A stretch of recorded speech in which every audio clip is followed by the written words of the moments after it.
Hello, guys, and welcome back to Approved or Not. This time, new book! New book, finally! We took We're, a we're okay. not done with, we're So done with Valdas. we're looking at the Crooked Moon Part One as it was released onto D&D Beyond. Correct. Which, this was a very... When we were looking for other stuff to cover, this had just been put onto Kickstarter, and then immediately was announced to be put on pre-order for D&D Beyond. Anyways, Also something... there are a couple elephants I need to get out of this room. Yep. So, Elephant One. It is okay. So let's double check. This is designed for 2024. We're confident. Correct. If I look at, let's say, something I know, Druid subclass, it'll be at level 3. Yes, it is. So that means that a big part we still play 2014. correct. So a big thing we are looking for is, can we comfortably convert these to 2014, and then how would the balance be? Right. I think because... Which means we can be confident nothing is getting just straight up approved. Right. With that in mind, we're recording right now the Barbarian... Ross, I wasn't ready yet. Oh. We have another elephant. Oh, I thought... Okay, what's that elephant? So, nope. Yep. So, the second elephant. And the even more important one is... this book is going for a very, very specific vibe. Yes. It's not a setting book. Which I will say, I always prefer setting books. I've always said this. But it's got some stuff to work with. Alright, now we can take a look at the barbarian path of the experiment. Yep. Which the Barbarian... The conversion would be easy, because the levels would match up perfectly. True, but there are a couple things that barbarians have that we need to work out for. Anyways. Right. Alright. You gain a set of alchemist supplies. You have to with it. You can use alchemist supplies instead of an herbalism kit to craft potions of healing. That's... What? I'll say... That's cool. Interesting that a Barbarian gets that. Also, that is something that is strange. Why are potions of healing made with herbalism and not an alchemist supplies? I will tell you right now, on my table, you can just use alchemist supplies.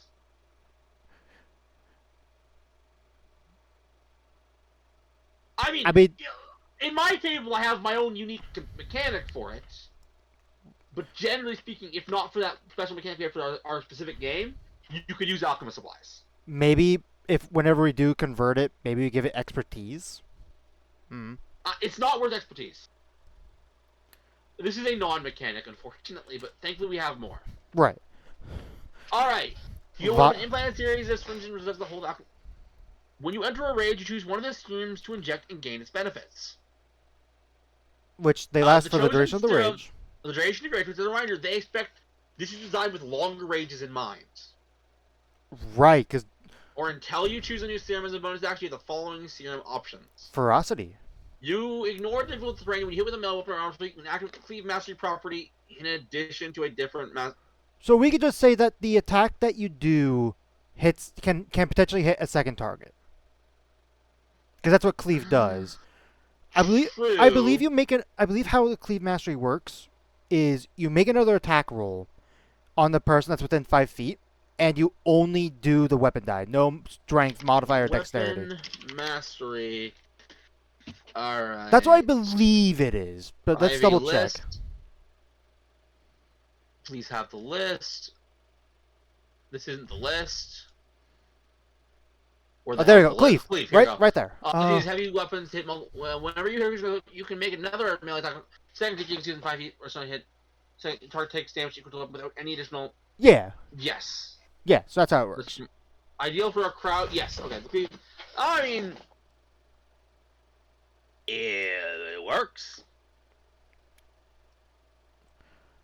Yeah. So, hello. Cool. Monstrosity. The serum expends your body to create interference in cosmetic ways, such as by altering facial. Your reach increased by 1% when you miss an attack. So you add your rage damage bonus to the total potential cause the attack to hit. If you are smaller than large, we have a problem. This is eating Path of the Giants Barbarians pie just a little too closely. Well, I was gonna say that one's more based off of thrown weapons, and this Here, we'll have let's to go. wait until it gets. We have to wait until we see if it becomes huge. Even at third level, doing the same thing is an issue. Let's take a look at what at third level Giants Havoc does. While raging in the following benefits, if there isn't enough to increase your size, doesn't change when you make. This is very similar. This is eerily similar. It does do one different thing, but that's not enough. But either way. Well, I was gonna say I think similar features shouldn't be like a red flag alert. It's Ross. Red flag doesn't mean ban. Red flag means I'm on edge. Okay. And then reconstruction.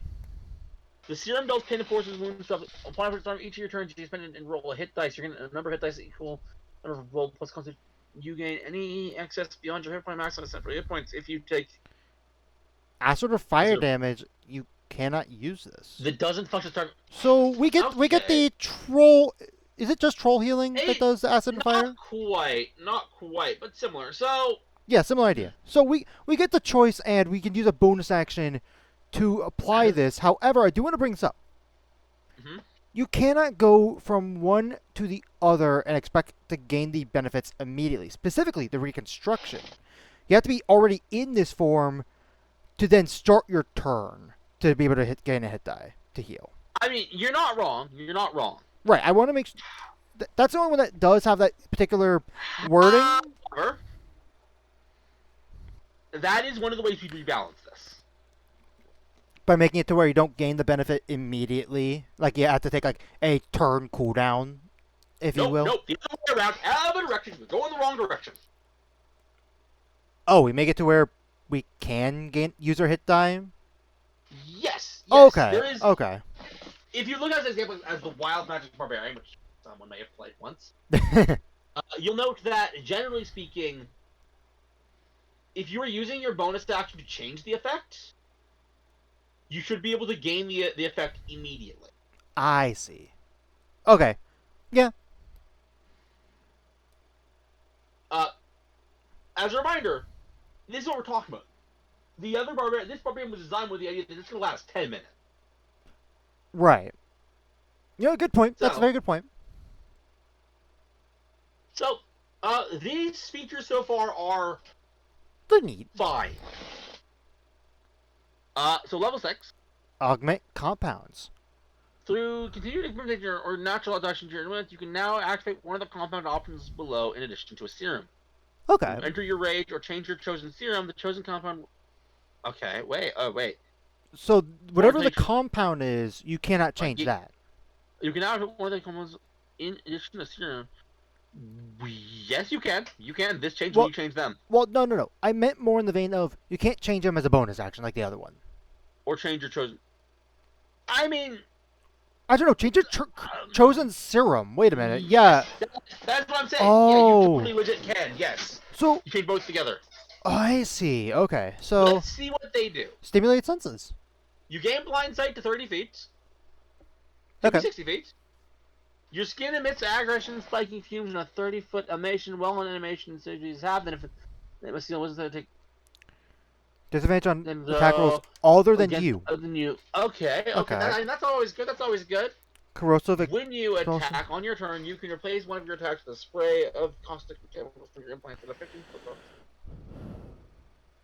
You must make a dexterity saving throw equal to your rage. On a failed save, a target takes acid damage equal to the total roll or has much damage on level 1.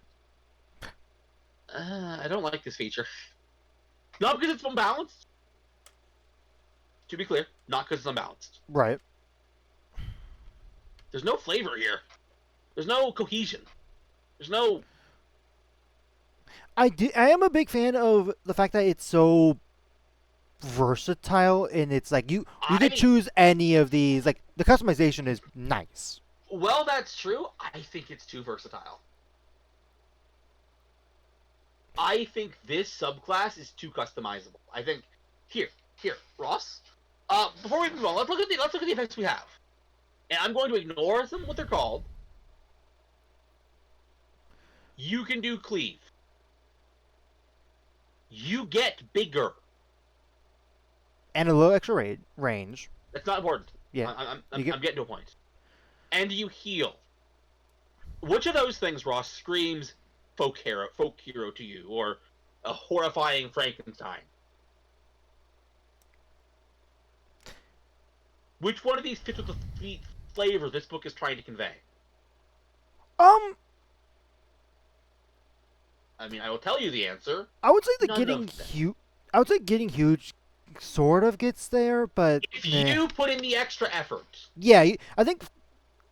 If you have to put the caveat, if you put the extra effort to flavor it that way, then it does not. It is not a flavor win. It is not. And then let's look at the level 6 abilities again. Right. Blind sight. You just make things slower. And you have the attack rolls against you. And you have a breath attack. Which I do want to bring in mind. I believe, just straight up, this is worse. Okay, just double check, please. Our range bonus dice, or bonus damage, caps out at +4, right? Not being done by that? Yes.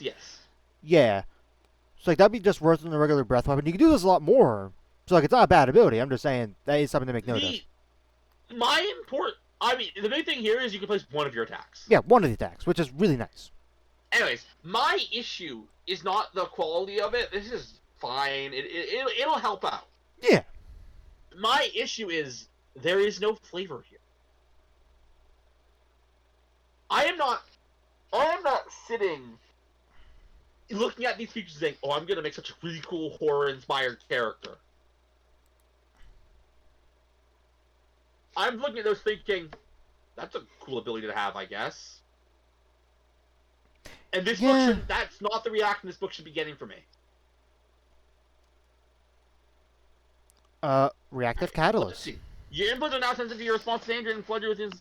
When you take damage or when you gain those things, the blinded, deafened, paralyzed, you can take a reaction to enter your rage before the damage or conditions are applied.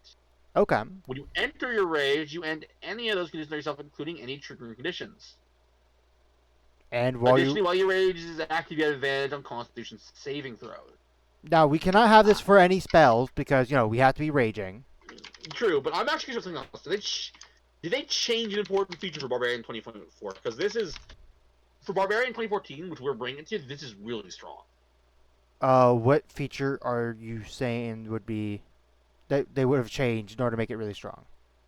Am I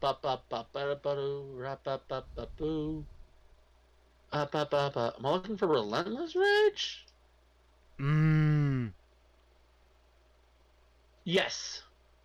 Con save. Here, you see it? This will make that a little easier. It's not broken, just interesting. Right, no, that's pretty strong. Carrying on. And then, alright. Biochemical... Your focusing combines the strength of experience. When you activate an option of your opponent, you can activate 2 options instead of 1. Okay. Additionally, the creature takes 1d12 of acid damage. A creature can take this damage once per turn. Meh. So, to be clear, that's fine. This subclass, and I guess this is like flavor stuff you can add. Right, which honestly, mechanically and balance-wise, is fine. There are a couple changes we have to make, which I told you there would be. Right. But it is fine. But I need to back at some points just for being a complete utter flavor failure. I feel like there could have definitely been more. Look, this flavor is stuff Frankenstein. We got Frankenstein here. Yeah. You know what, Ross? Welcome to a very special segment. How would Pleeps have done the assignment? Alright. So, the assignment I'm given is making a barbarian subclass based off of Frankenstein's monster. There are a couple things I would do. Number 1, I wouldn't rely on customizability. Frankenstein's monster does not customize himself. Right. Maybe we'd have like a random table of stuff that could happen, but that's not really the important part. The first thing is I would make him really good at unarmed strikes and improvised weapons. Not in a way that overshadows monks, as we've talked before, Right. but to a reasonable degree. I would also make him easier to heal. Not a regeneration. Frankenstein doesn't regenerate. But being able to... Basically like the Fiend Warlock feature, but a little stronger. Oh, you're talking about the one where you gain temp HP if you kill an enemy within... Like, you kill an enemy, you gain temp HP equal to your level plus... Let's say for this, would either do strength or con. Not the con. one that just heals? I thought Fiend Warlock was the one that just healed. No, he gets temp HP when you killed. Okay, which is the one that just actually heals? The one that heals is Celestial. But, like, No, I'm not assuming the- that's not the one you're talking about. I mean themselves when they kill. Yeah, I'm gonna double check Fiend Warlock because I think you might be mistaken.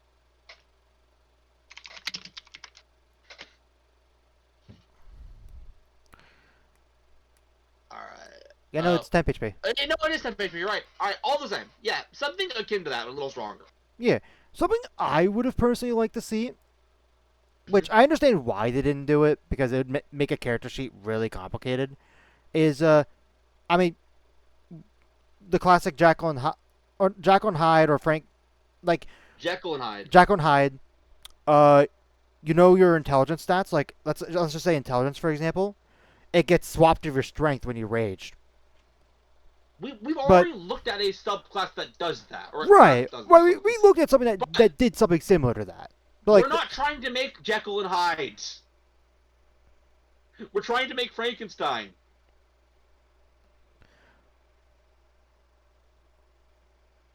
Frankenstein, yes, in the story, Frankenstein gets smarter, but it's not because of some weird science bullshit where his intelligence point gets swapped. what was I don't even know if Frankenstein is, like, the exact right because- flavor, because... Ross. Oh. This is literally just a not green version of Frankenstein in the picture. Well, here's my question. Because we have Frankenstein, then we have Frankenstein's monster. Like, those are two different things. Yeah, I'm talking about Frankenstein's monster, yes. Yes, I am talking Like, it about doesn't- monster. He doesn't, like, mutate himself. Exactly, you're right. Like, That's a part of why I think it's it's besides the point. yeah, anyway. Alright, so that is my stance on this. The movies are... It is fine. generally approved. Hope you took note of all the things I did say we have to change, because we have to change stuff. But we're good. I'm gonna take a quick break, and we'll look at the next thing, which will be... Yep. Ignore this wheel.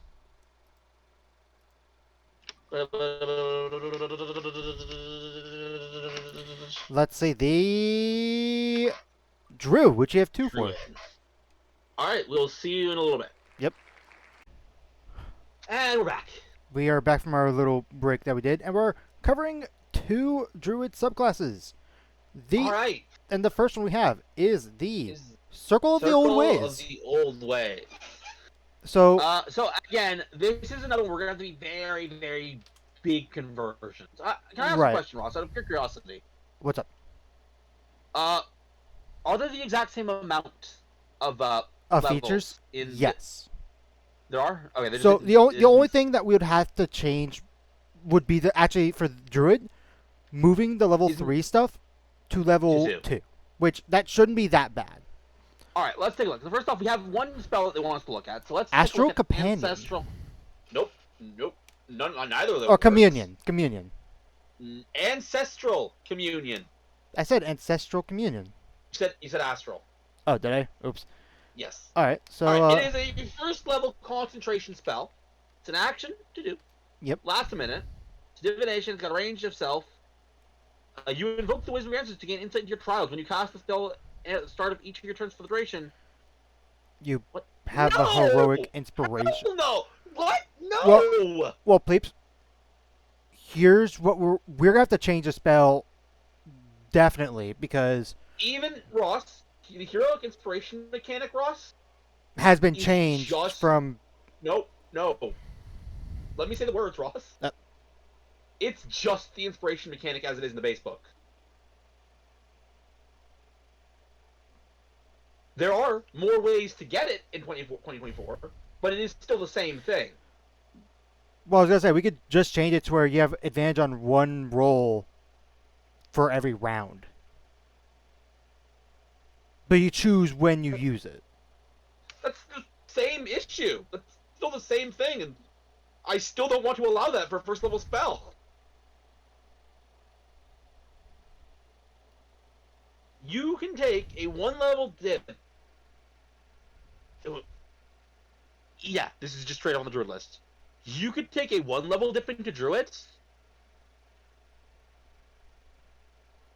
and then be a fighter barbarian. That's what you just always have advantage on at least an attack every turn, without the usual price of that.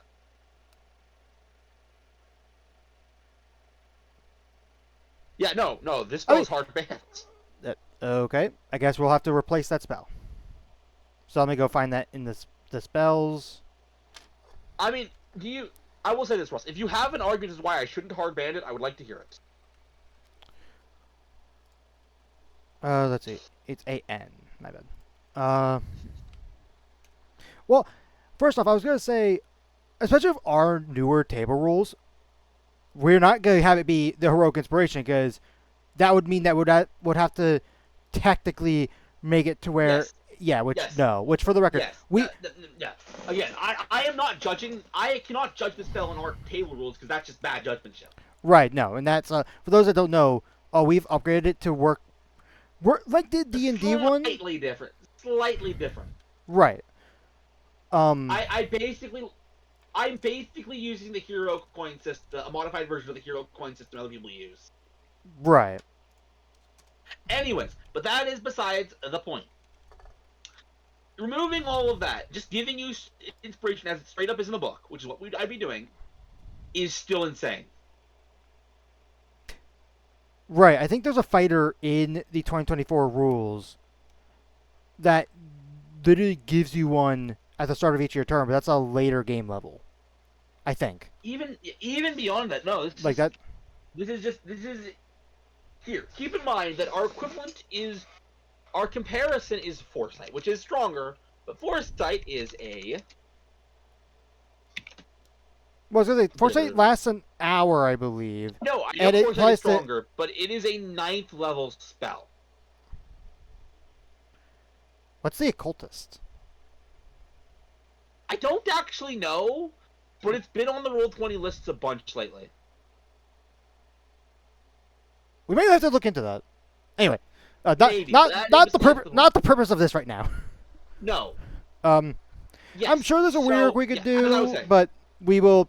No, Ross, honestly, I don't think there is that either A, without keeping the spell too more powerful for me to be comfortable, or just doing what another spell does.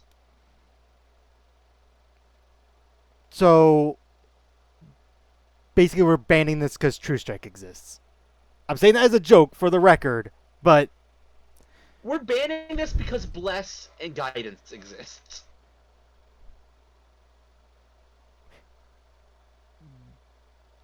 Anyway. Why though? Never mind. Anyway. Because the best compromise I can come up with would just be doing what those spells do. Anyway. Moving right along. So we'll have to move that around. I think it's the only new spell. Which yes. Spell list overall, I think most of these are already on the Druid list. I mean, they don't get Shield of Faith. I think it's the only one actually, unless Perfect Sanctum. Anyway. Even the humblest of your weapons channels the might of the old forest. When you cast Shillelagh, you can cause a shield made of gnarled wood to grow into your free hand if you have one. And it vanishes when the spell ends. You can't be forced to drop the affected weapons or shield unless you have capacity vision. Initially, for the duration of the spell, you ignore schematic of your druid spells. Weapons become a druidic. Cool. Keep in mind, when we're doing the comparison, we have to worry about 2014 Shillelagh, not 2024, because that one, of course, has changed. But let's take a look at 2024 Shillelagh.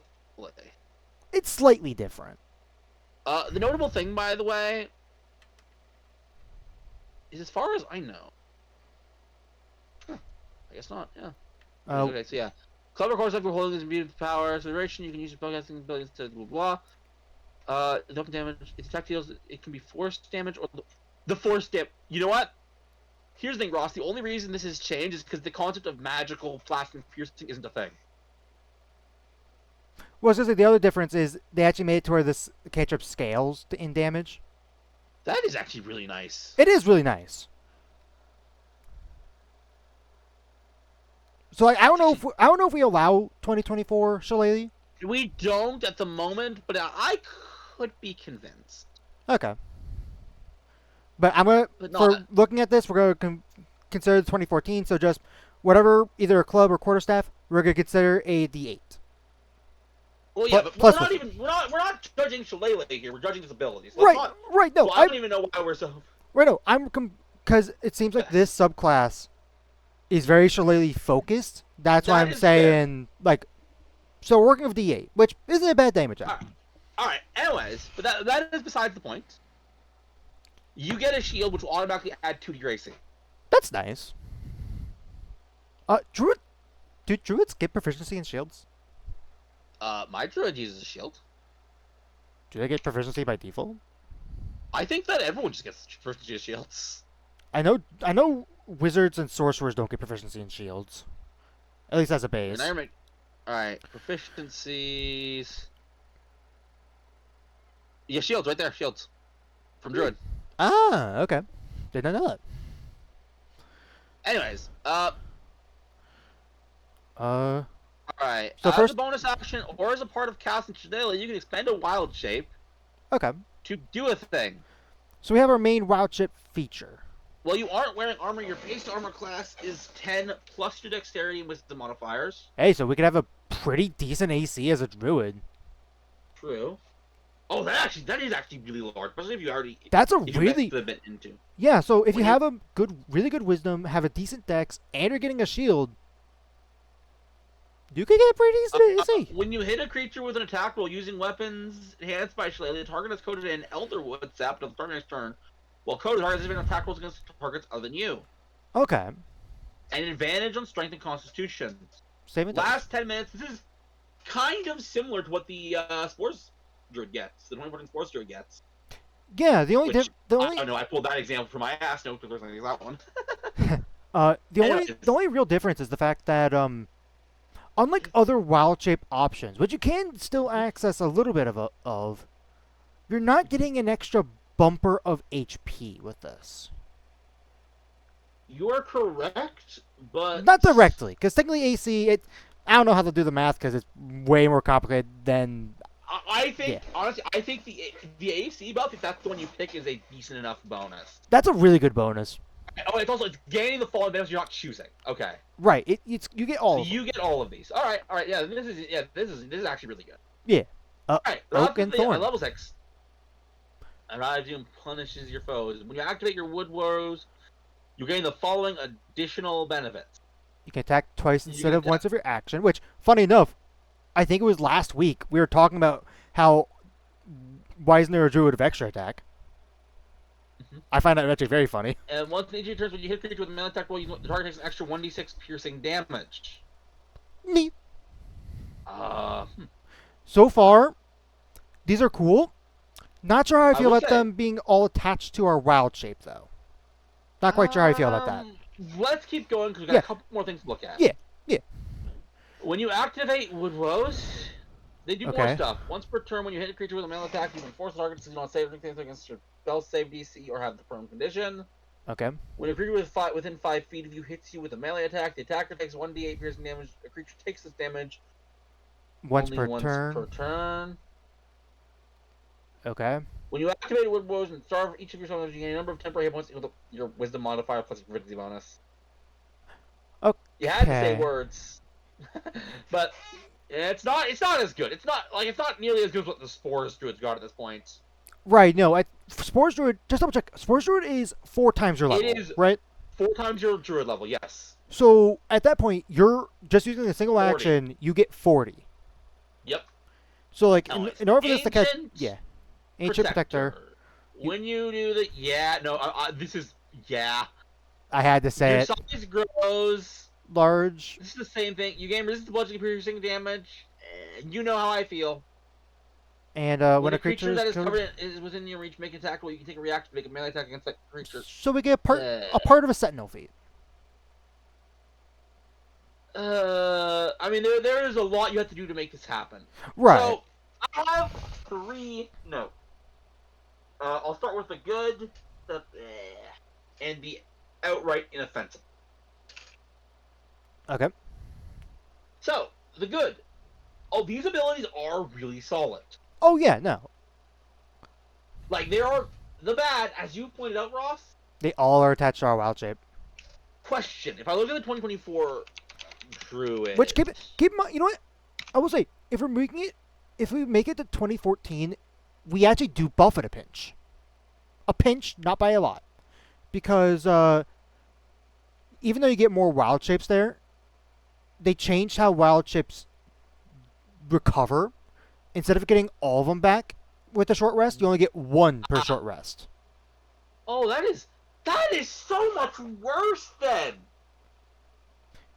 That makes it so much worse, Ross. I believe that's how it works. So basically, okay. So I'm gonna look at this as a 2024. If you're correct, Yeah, if I'm I'm look correct. at this as a 2024 subclass for a second. We'll get back to looking at it as a 2014 conversion that we might do. Right. But for a second, I want to look at the 2024 version. Okay? Right. So what you're saying is, so before the first short rest, I can basically, let's assume we're decently low level. I can use the only ability this subclass gets twice. For a while, because I believe yeah, they get more charges.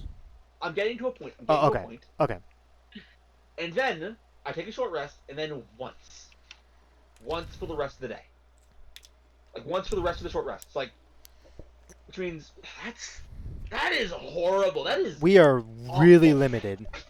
As a Spores Druid player right now, I already want to avoid overusing my my symbiotic entity, and I can recover them on a short rest. Anyways, yeah.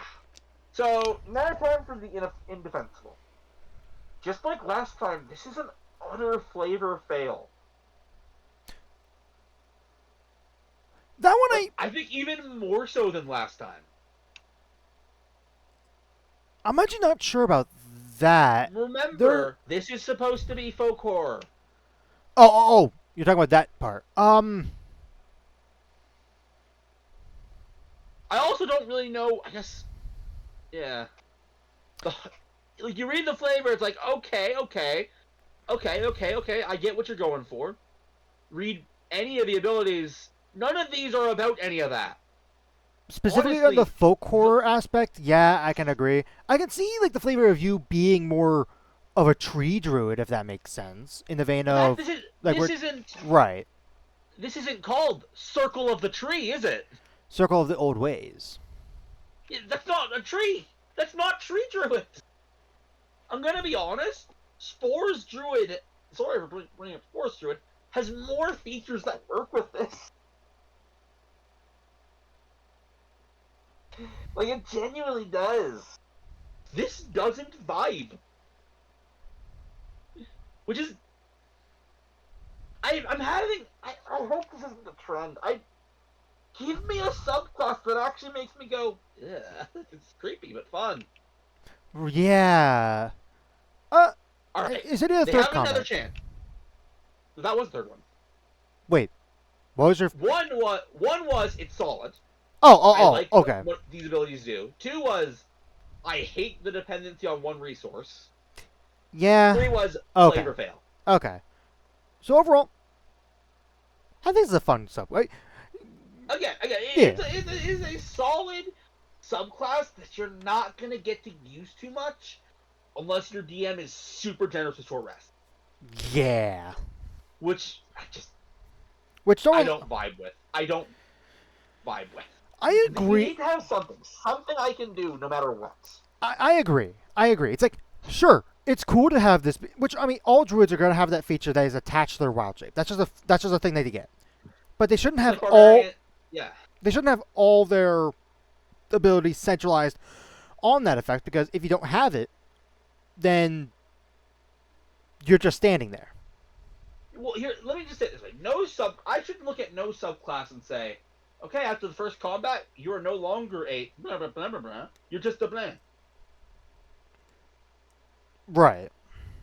All right, Druid has one more shot to impress us. Yep, and that is Circle of the... Oh, no, we have a Circle of the Wicker, which... Not the beast! Not the beast! All right. No spell list. You're right. Okay. Oh, Wait, there it is. no, there. There it is. We have a... Oh, let's take a look at this Wait, first ability, because why it's is right it- here. Yeah, why? That is such a. The spell list always goes first. I don't know. Anyway, Or your opponent has a wicker energy generate as a bonus action. You can spend use your wild chip to create a wicker effigy in an occupied space you can see within 30 feet of yourself. It does equal 500 vulnerability to fire points. Energy advances after 1 minute. When reduced to 0 points when you create one of the following auras chosen when you create the effigy in 30 foot. Blah blah blah. When a creature in the aura takes damage, you can take a reaction to deal fire damage to the creature equal to 1d8 plus your wisdom modifier. Ooh. okay. That's decent. When you create the effigy as a bonus action on subsequent turns, while the effigy remains, one creature that you can see within the aura gains what. You can use this Okay. to restore hit points. Why Okay. that restriction? I mean, there's nothing wrong with it. I mean, all the others seem like you could do it as long as the thing lasts, which is a minute. I mean, here's the issue, Ross. If it didn't do that, this would just be better Twilight Sanctuary. No. You and I both Maybe know that not. is not true. Okay, maybe not better, but there will be use cases that the Twilight Sanctuary does not have that this would. Anyways, that is besides the point. And then Ward, which is you and your allies get a +1 AC bonus. Okay. All right, and then we get our spell list. Yep. We have A few. three We have spells we need to look at. Summer Winds. Summer Winds. All right, so this is gonna be a first level. Yep. Or second Oh, level, second sorry. level.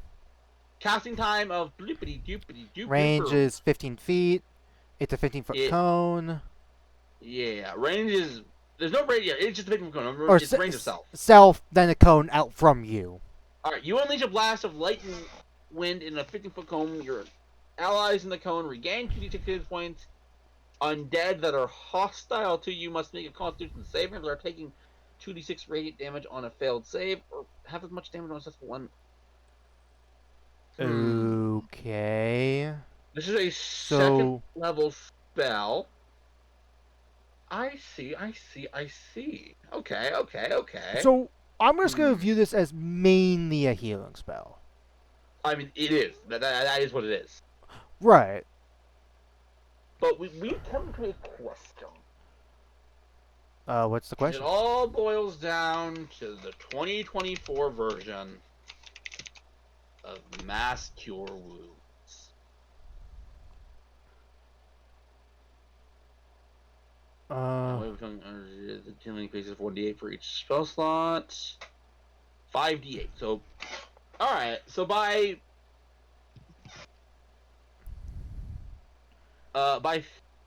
ninth level, it's 5d8. Okay. Alright, I think I can, in good conscience, allow this spell. Okay. I will go into the thing.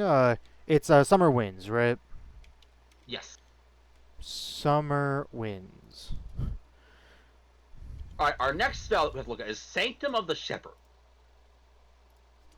Which you will not be able to give to a Shepherd's Druid, ironically. Is it not on the druid list? Is that why you're No. saying that? That's actually pretty funny. Alright, you got a 20-foot spear. Bob it up. Alright, sorry. 4th level spell, minute. Last 24 hours. Okay. Anyway, let's take a look at this. Apply our diamond powder worth 200 gold, which the spell consumes. Okay, so we have a costly component, so this should be really good. When you create a 20-foot blade spear, fan spring like you and a number of creatures your choice up to can absorb protective magic. When any of the chosen creatures finish a long rest in the area, the sphere vanishes, and those creatures gain a +1 bonus to. For the remaining of the duration, chosen creatures who do not or don't finish a long rest in the sphere. Okay, Pleeps, I see a massive issue with the spell. A couple. Yeah, a couple. Do you want? I'm gonna start with the first and most obvious one. Okay. It's bad. Yeah. It is a really bad spell. We're spending 200 gold pieces Of diamond powder, which no, every that time could we cast this spell. just to grant one Just AC. to give everybody a single AC. I know every AC matters, but not that much, but also plus the most you're ever going to be able to get in is 5. So if you have a party of 6, yeah, that's also an issue. and I assume the next issue you want to point out is if you have an elf in the party. Yep. Yeah. Because Yeah. he doesn't take first watch. Oh no. Oh no, the spell goes away and only the elf gets the what the fuck just happened? Yeah, no, I'm like sure, granting 1 AC is nice for the whole party. But it's not worth the price. No. Here's the thing. 200 gold piece of diamond dust. 100 more and you have enough for Revivify. 300 more and you have enough for Raise Dead, I think. Is that the 5th level one? Raise Dead? Well, to be clear, you don't use diamond dust for that, but I get what you're saying. Oh, do you not use diamond Diamond dust? dust is generally used for you use diamond. Oh, diamonds. My bad. A diamond dust is generally for greater restoration and stuff like that. My bad. But you know, still probably would rather that than this. Yeah, no, I'm struggling to see. Okay, there's not even a good argument for a use case. 4th level. Improve without thought. Honestly, the only reason why I would consider. Wait, actually, no, I wouldn't even consider. I was gonna say maybe have it as a ritual, but it's like, wait a minute. The only way that you're triggering this is if you're casting it and then going for a long rest. So it doesn't even matter. Yeah, it doesn't even matter if it's a ritual or not. Alright, so this last one. Let me get this I'm last never one. letting you have this one, Ross. Are they magically You'll delicious? never get... They are magically delicious, but let's see if it's magically good.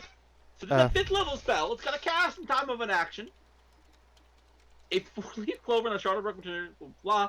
It is a concentration spell, an hour. You touch a tiny non-magical object, infusing it with a portion of your own luck for the duration. When another creature carries the object, that creature has advantage on D20 tests, and he has disadvantage on D20 tests. Okay, that's. It's. Oh, do you want to bring up? Honestly, that's a 2nd level spell. I also want to bring up something important here. Mm-hmm. We're actually more likely to lose a spell because we have disadvantage on all D20 tests. Because that applies to saving throws. That applies to concentration checks. If you have this up. I mean, Which let me tell you what the actual use case for this spell is. The rogue. All right, druid. Oh, I'm yep. going to go sneak up on ahead and scout the enemy base. I hope I don't roll a natural 1 and get caught. Don't worry, me boy. Let me cast... the druid's Irish, because... let me cast a lucky charm on you. When I do nothing, you can go and have advantage on everything. Oh my god! I just thought about something Yeah. dumb that theoretically an enemy could do. Mm-hmm. An enemy, because you have to put it into an object. An enemy could steal the object from the person that's currently carrying it, and then they have advantage for the entire time. I know you can just drop concentration, but I just find that really funny. Also, an enemy would have to know that that's how it works. There's no reason they would know that. Anyways, this spell is proof without thought. Yeah, no, agreed. Alright. Was it magically delicious? Eh. Alright, let's get back to business. A wicker token. You can weave wicker tokens that carry a touch of your magic. When you finish a long rest, you can create a number of tokens equal to your proficiency bonus. They have tokens advancement. You can cast spells with the range of touch on a creature carrying one of your tokens while the two of you are the same. Hey, Ah! we brought that over from the Artificer subclass that we liked from 2024. So Except that one was with maps. Yeah, what this basically boils down to is cure wounds from 1,000 So the druid can go home, watch TV, Yeah, Texters, buddy. Hey, cure wounds. Got it. Yeah, Cure Wounds. Death Ward I will is on this say- list, which I believe you could do by Yeah. touch. I will say there is a notable limitation to this. What's up? I'm waiting. Oh, I'm looking for it. Okay. Let's see. So when you finish, This limitation means it's almost something not as useful as an artificer really looking for. well, the fact that this can be destroyed, and I don't believe the Artificer one can be destroyed. It can, but that's beside the point. I don't know. It's been a second since I've looked at that Artificer one. So you vanish on the next long rest. When cast spell, the range of touch on a creature carrying one of your tokens. This is the only sentence you care about, by the way. Okay.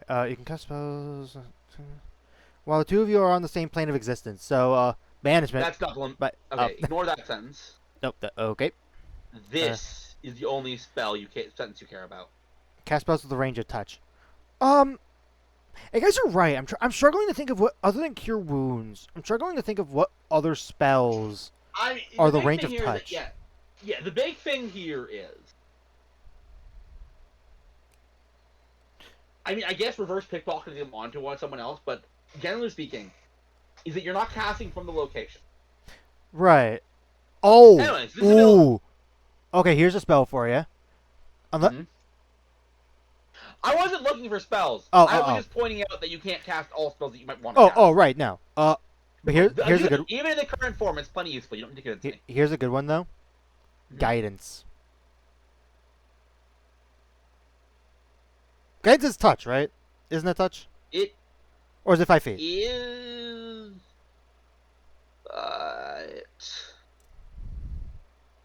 Let's keep going. Yeah. Anyway. I'm not. You can't do. Wicker Rising. Your energy.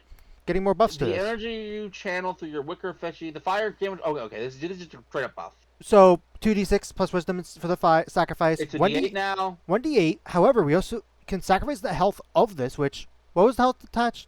How much health does this thing have again? It's not health. It's your wisdom modifier. No. Wait, oh, from the from the from the effigy. Sorry, I was Yeah. missing it. It has 5 times your druid level. Okay, so we can do this a decent number of times. Although choose that's a so damage type risky. other than force. You and your allies and the aura have risen to that chosen type. That's pretty cool. That's really nice. As a magic action, you use Wild Shape and choose a creature. Within 60 feet, and you make a wicker doll. Create a doll that vaguely resembles them. Okay, They're tiny. 10 HP, vulnerable to fire, immune to poison and psychic. While the doll exists, the target has disadvantage on attack rolls against the creature carrying the doll. Okay. And when a creature carrying the doll damages the target for the first time on a turn, so you just give it to the barbarian. Yeah, you give Okay. this to your main damage dealer. However, it does its damages on its turn, so you could give it to the wizard and fireball them. True enough. And then the final. But it doesn't matter who you give it to because the damage is the same. Right, the damage is the same. Anyways, Ooh, Wicker okay. Zenith. Okay, here's something fun I just thought of. You create this doll, right? This thing lasts for a Yes. minute. Yes.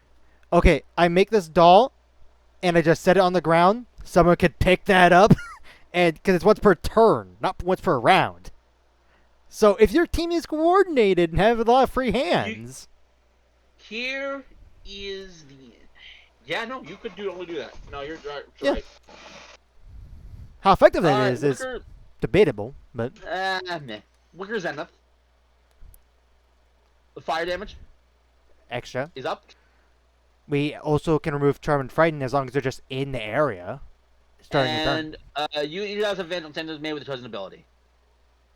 So Here are my immediate thoughts. First off, finally, we found a subclass that actually leads into folk horror. yep, we actually have we have one that themes right with the book. But moving right along to my actual thoughts, we run into the same problem that it seems a lot of 2024 subclasses seem to run into. Once again, you have a really good ability that you don't require Wild Shape. I would say all of these are really good abilities, but I two of them are said relied other on Wild Shape. That was my point. But even that, and that is limited, but also kind of not. But everything else relies on your Wild Shape. Also, here's my question, because I just realized it. Yeah.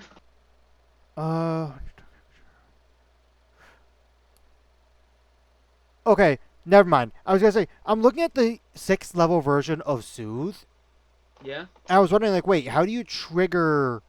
Like, is it just a free action? Like, what They triggers already that? But explained it. it's whenever you target a creature with this. Yes. Anyway, So- let's get back to what I was. Let's get back to my conclusion. Yeah. Because. All right. So, the big point I want to kind of hit on right here is overdependence. Yeah. Is a problem with 2024 design philosophy. I really was hoping third party would kind of step away from it. And as of right now, they have not. The Barbarian was fine. Yeah, I'll be Barbarian, honest. Barbarian was fine. The first Druid was awful at it. Even worse. This one, Still pretty bad. it's like somewhere in between.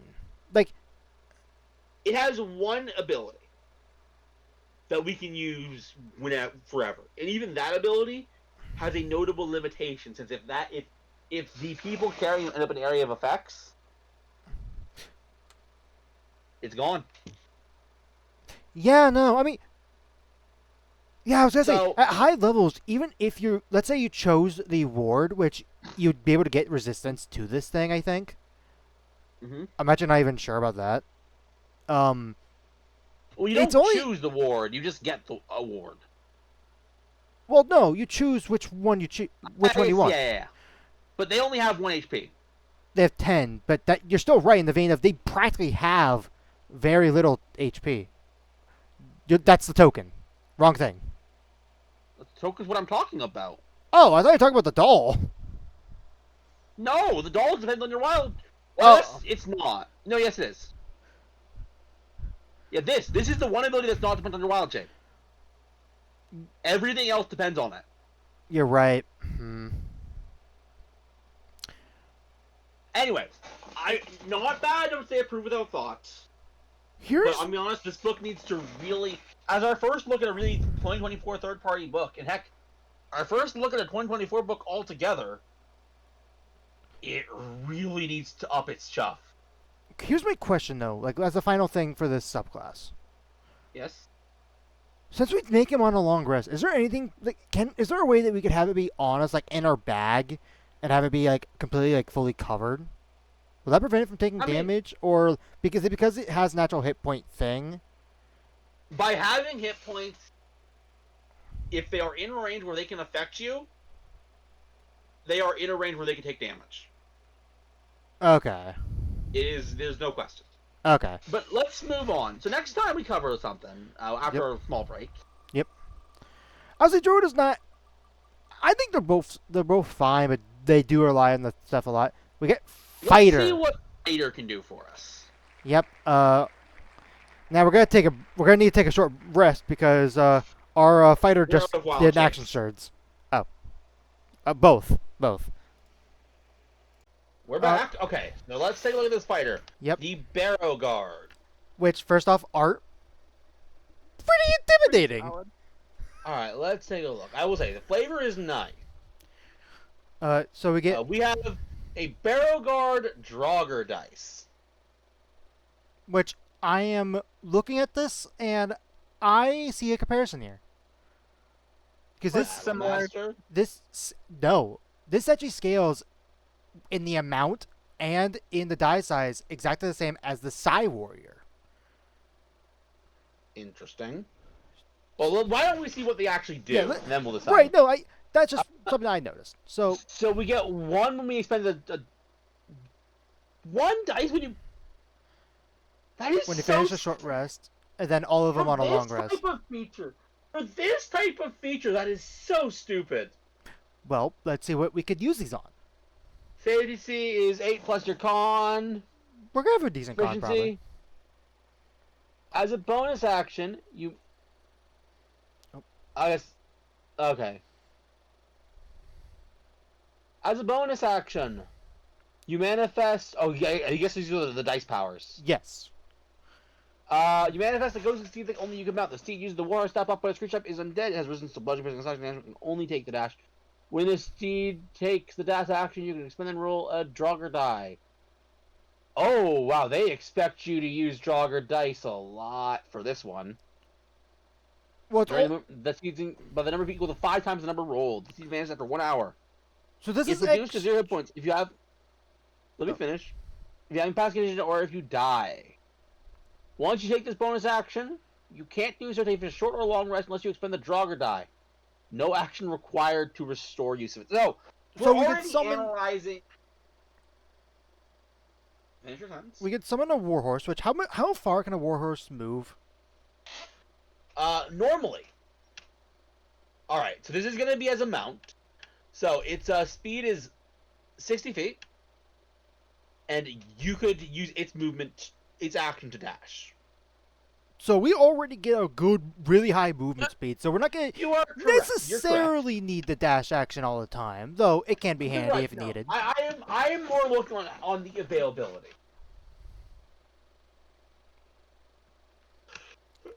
Plus, remember, what you could do is you could dodge action. No, it's all besides the point. Yeah, you get to summon a warhorse, which cool. I imagine the vibe then is we like the have- Horseman of the Apocalypse horse type deal. Yeah, I get you. Graveguard. When you take damage, you can take a reaction to expend and roll a Jogger die. Reduce the damage you take by the number rolled plus your con modifier. Okay. And then we get Soul Reaper. When you take the attack action, you can forgo one of your attacks to magically call forth ghostly hands around a creature within 60 feet of yourself. Expend and roll a Jogger die. Target must make a strength saving throw. On a failed save, it takes necrotic damage equal to the number rolled in the Jogger die, plus your con modifier, and has the grappled condition. For 1 minute. Have as That's much interesting. on success. It takes half. So this is a grapple condition. They do have an escape DC. Okay, so he can't escape. Right, they can escape, and it's at Yeah. range. All right. Here, I will take my stances on these abilities. They're all really bad. Not useless, Right, yeah, no, but I think they're bad, and I'm going to go over one on the one. First off, one at a time. Dark Rider is probably the best one. Like, genuinely speaking, this is probably the best one. But it's so arbitrary. And what I mean by arbitrary is, I mean, again, as you so mentioned, why would I want to use that boost? Why would I want to waste my stupid dice on that? Yeah. Graveguard is literally just that Goliath ability. It's Goliath ability. I think the Psy Warrior, funny enough, actually gets that ability as well. But, you know, side eye. And again, it's not bad, but also, side eye. What? but Nothing. Ignore me. Okay. it's not bad. But in theory, you're going to burn through these dice quick, especially early on. Right. I feel like Soul And Reaper again- could be good depending Oh no, on no, the- no! Soul Reaper is outright bad, no question. Where are you? It is better. You gotta remember. Here's what you gotta remember. When you attack, generally speaking, I believe. I'm gonna double check this because I don't want to make a liar out of me. I will look at both the 2024 rules and the 2014 rules. Yep. Oh yeah, have we? We haven't talked about that yet. Yeah. So they I mean, had this to. is.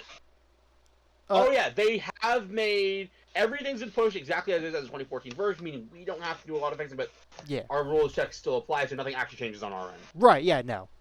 It's just really nice. All right.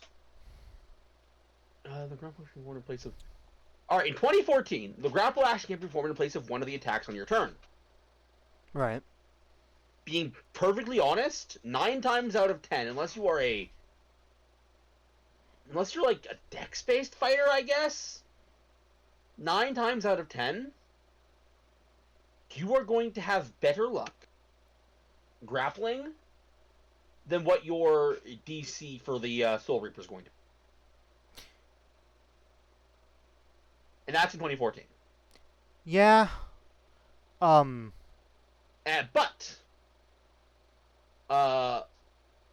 if we go down to let's go down to 2024.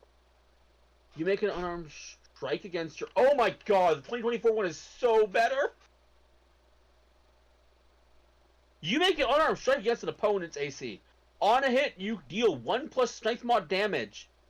Shove an opponent 5 feet, or knock them prone, or grapple them. Gapple. There's damage. There's actual damage in the 2024 grapple. Yeah, I know they buffed up grappling a lot. Okay, so yeah, then my stance is the same. 9 times out of 10, unless you are in a situation where your strike is worse than your con, and even then, 9 times out of 10, your grapple check, or your attack roll to grapple is going to be better than what Soul Reaper provides you. Okay. Which means all you're really getting out of this is the extra necrotic damage, and I'm gonna be honest, I mean, an not attack much. will just do more damage. But also, here's what I want to bring up, though. Yes? The fact that I think this is... Now, it's not great. I'll concede that it's not great. But this is a ranged grapple, which theoretically, for multiple turns, potentially, that enemy is stuck at 0 movement, and you're not close enough. So, like, let's say somehow you're able to grapple, let's say a knight, with this ability. Now you don't have to be within, let's say they have a pole arm, so 10 feet within range of them. Grapple has to be within 5 feet, even if you have a pole arm. No, I meant for them to attack you, is what I'm saying. But I'm a fighter. Fighters can I am a use range fighter. attacks. You're right. I just, again, I mean, either first way, off, look at what we get. We get a horse. We get a fairly sturdy horse at that. Also, here's something else I want to bring up. Mm-hmm. This is grappling without needing to use your arms. So you could use a two-handed weapon and just bash on someone you're grappling. Again, entirely fair, except I am thinking about when I'd want to grapple. And the honest answer is, as a fighter, even a ranged fighter, I would never want to grapple someone that far from me. For a couple of reasons. Reason number one, that would take an enemy off the field, where I could just take an enemy off the field permanently, or work towards doing so. Reason number two, they're grappled. As a reminder, your Soul Reaper DC is still, unless you are a con-focused, which a con-focused ranged fighter makes absolutely no sense to me. But unless you are specifically that, your Soul Reaper DC is going to be low. It is going to be easy for any enemy to escape it.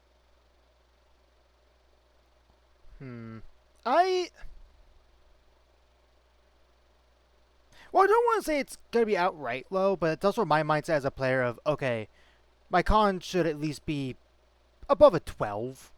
I think that's a reasonable bit. Again, But, like, but that's even me as a 12 player. Again, I get what you're saying, but you just let's imagine 0.5 for a second. Yeah. So for a ranged fighter, of course, Dex. Of course, Dex would be the highest. Yeah, the first amount of money I'm putting is into Dex, so I can fire my bow. I'm not planning to go anywhere near enemies, and I don't cast spells. It's not that I'm going to low prioritize con, Right. and I guess I am the subclass, so there's some value to it, I guess. But it's just, I think I'm going to give myself some wisdom. Wisdom is very. I mean, wisdom is Anyways, the most. all of that is Yeah. besides the point. Yeah. I think this ability is bad. Not useless. Look, I'm not saying useless, Right, yeah, no. but I think it's bad. Then we have Siphoning Souls. You can capture the fleeting essence of departing souls to glean knowledge and powers. You gain the following benefits. When an enemy that isn't a construct or undead within 30 feet of you dies, you can take a reaction to regain an expended jogger die. Blech. Cool, I guess. When you make an ability check, you can expend and roll a jogger die and add the number rolled to the total. So, funny enough, this buffs fighter more in 2024 because fighters in 2024 can also use their second wind on ability checks as well. Correct. I mean, It's still handy. honestly, that's it. It's still nice. Yeah. Let's keep going. This isn't crazy. What you said buffs more, but honestly, that makes this a lot less useful of an ability. Honestly. Well, I mean, that just depends. Do you want to... I actually don't know if it adds your fighter level, but I want to say it's just the D10. It doesn't matter. My point is, the fact that fighters already have a way of doing it makes this a less useful ability. Right. In 2014, though. I am not quantifying how much of, but either way. Yeah. I have thoughts, but I'm not ready to get to them yet. So, we're gonna come back here, okay? Okay. A Tomb of Castellan? Is that how you pronounce it? Castellan. Castellan. The powers of your Death Knight feature improve in the following ways. So this is the dice feature. Okay. The ghostly speed of your Dark Rider power now ignores difficult terrain. Cool. I guess we didn't take that into account, but Your steed can teleport now. cool. You creature your choice within the when Pierce sees a constant you can never roll on the. Okay, this is actually good. Now I'm gonna be honest. And now with Wait, our don't teleport, charge we basically... Yeah, no. The damage it does is actually good. You just get to send your horse as a bomb to any enemy you want. Oh, do you have to ride it? Or no? No, you don't. It Oh, if each creature in your choice- if you're riding it, yeah. with you Okay. riding it, so you can not. So basically, yeah, your horse is an actually reasonable, like decent damage bomb, and all it has to do is take the dash, disengage, or dodge action, which Ar- as a mount you can just do. Even not as a mount, on their turn, they could take the dash action, teleport. Correct. I mean, it does run into the same issue that I'm going to come back to in a little bit after I've read the rest of this subclass. But, look at that. Death Knell. So when you use the Graveguard power, The creature in takes response psychic to damage. creature damage, the creature takes... Okay, that is... not still... still not great, but good. Half as much damage. It could be better. When a creature grappled by your Soul Reaper power starts its turn, it takes psychic damage equal to your proficiency bonus. When it does, you can take... This is a bit better. It's a bit better now. React, defend, and roll a Draugr die, adding the number rolled to the damage. But again, we do run into a problem. Yes, we're going to get to the problem in a second. Okay. Your 15th power level. improves in the following ways. This is Gravelord. On a Pale Horse, when you use Dark Rider, you can allow one creature choice to mount the steed in addition to you. Cool. Here's the issue. Doesn't that reduce the speed? Weren't you talking about that at some point? It can, but that's besides the point. Oh, okay. And that was a specific stat block. I was very clear on that. Let's take a look here. As far as I know... Yeah. Ross? Okay, are you ready for our favorite game? Broken or stupid? We're only focused on this sentence. It either completely breaks the game open with this sentence, or is stupid. Or both. It's one or the other. It could be both. You don't know. Please always starts this by saying one or the other. Correct. Let me double check something. Oh, okay. Okay, never mind. I missed a sentence. Oh, okay. Okay, only you can mount. I still think that's interesting, but anyways, we'll ignore it. The segment's over, sorry. During this siege action, it can move through solid as if they were difficult terrain, so... They become you can, ethereal. You can go... Okay, this is actually...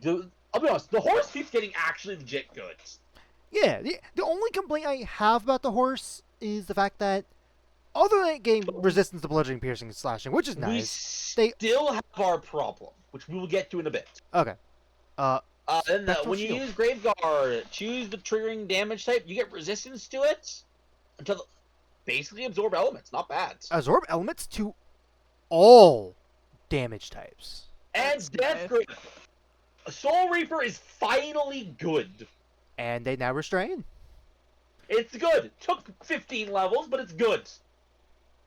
I would actually recommend using it over other options now.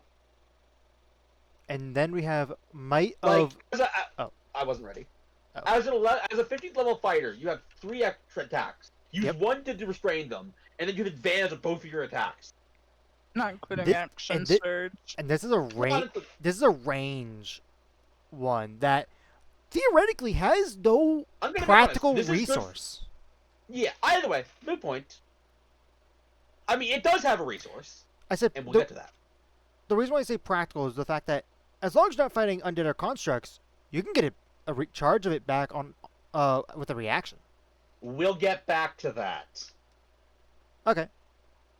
Like, I have a point, Ross, that I'm getting to, that I am really excited to talk about because it's a mood. Okay. And then We'll get to it. Knight- Might of the Necropolis. This is You Capstone. command the secrets imparted to you is absolute. You gain the. You no longer suffer the effects of aging. cool. Can't be magically aged. Don't die of old age. No longer require air, food, drink, or sleep. When you roll initiative, if you have fewer than 3, you regain until you have 3. Okay. All right. First off, boring capstone. This is a horrible capstone. So before I get to my actual opinion on the subclass, I want to get to a point. So Okay. take a look at these numbers. By 17th level, We have most you'll ever 12. have 12. The fact is, you're going to eat through these. And I know what you said earlier. But you can use your reaction to get them back. But I have 2 counterpoints to that. Okay. 2 very important counterpoints. First off, is that what you're going to be using your reaction on? Oh no. I feel like it This depends. subclass has like 4 different abilities that use your reaction. You know what? That's fair. Second off, you are overestimating how many chances you're going to get to use it. Here, let's take a look at that ability as it's written. When you where is it? When an enemy that isn't a construct dies within 30 feet of you. First off, if we're playing your ranged fighter that you want to play with this guy, that's just never going to happen. But second off, we have 2 issues here. 2 issues with this ability. First off, you're using a reaction. Yep. Second off, and this is the big meaty one, a lot of fights, if you're fighting a lot of the same things, which often you are, presuming the party's been equally going up, they're going to all die around the same turn. You've only got the 1 reaction, my friend. That's true. That is true. So the honest truth is, generously, I would say You'll get 1 or 3 per 2 back. combat. Yeah, 1 or 2, maybe 3 per combat. Maybe 3 if the fights went long. But that's fair. That is absolutely fair.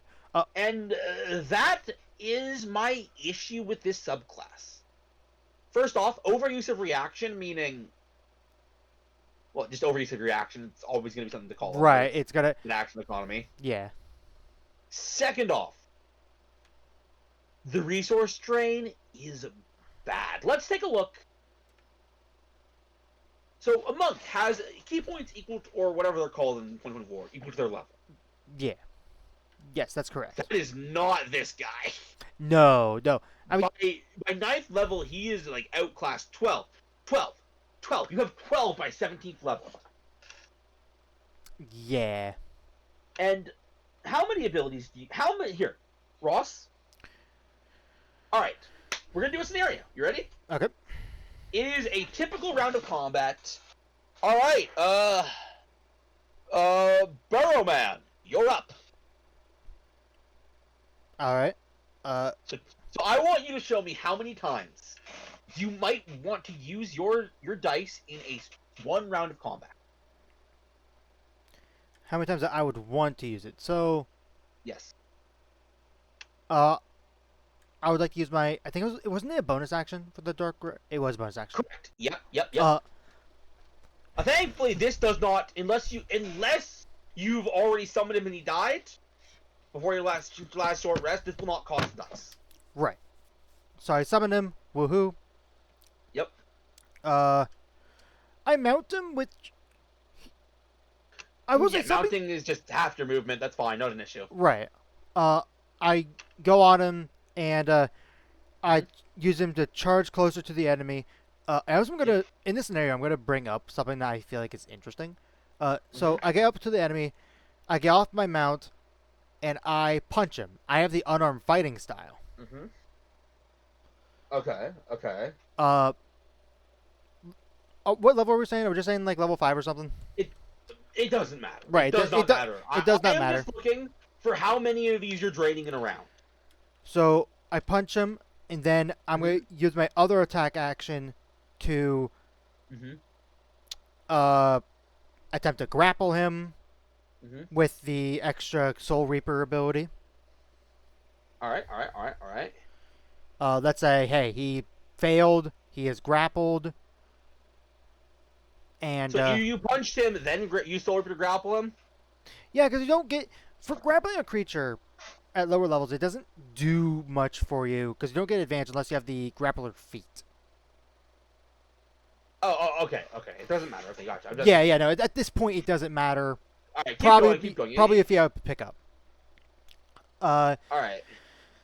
So yeah, that's. And then you spend the dice. So you're spending the dice for the damage. Yeah, I'm spending it for the damage, and hey, he's grappled, which means that he's gonna be focusing on me since I'm up close and personal with him now. All right. And now you know what's funny? It's his turn now. He hits you. Yep. And you're going to use Grave Guard, yes? Yes, I'm going to use my reaction. Bibbidi boppity boop. Okay. I reduced the damage by that much. Oh, a tiny pinch of it went over. Right. I need you to make a perception check for me. Okay, rolls die. That is a 16.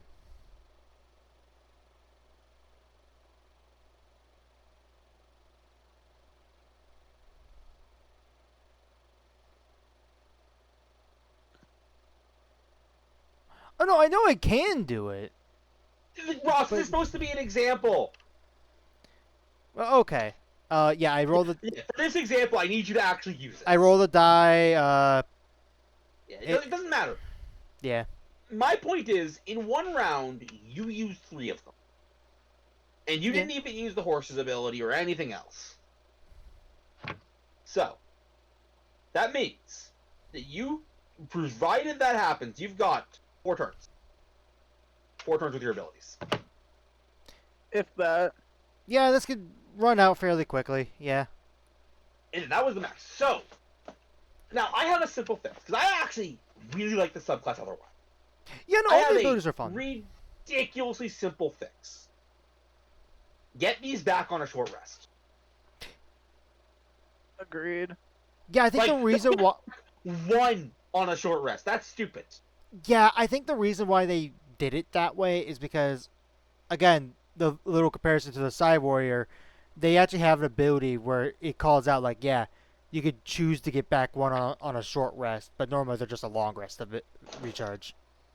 Which is really dumb. I'm not against these being that. It's just there needs to be a lot more because you drain these fast. You drain these fast, and none of them are providing extra damage. The reason why I say the key word extra is because even though we have the ability where it grapples that does do damage, correct. The Psy Warrior just, hey, you basically not a smite per se, but it's like, hey, you could do a little extra force damage. You know what I mean? Now, I will say, what I think they're actually doing is I think they're actually trying to equalize some changes that 2024 has made. But I think, in this case, it's silly. Yeah. So, yeah. Otherwise, this is approved, and I honestly, this is the first subclass we've seen so far that I think is a full-on win. Oh, yeah, no, I agree. I agree. Flavor is 100% there. Second off, It makes a underused fighting actually- style. yeah, Interesting. Well, not really, not really. Well, But what's fun about the, because I actually had to re-look at I it. get you. I get you.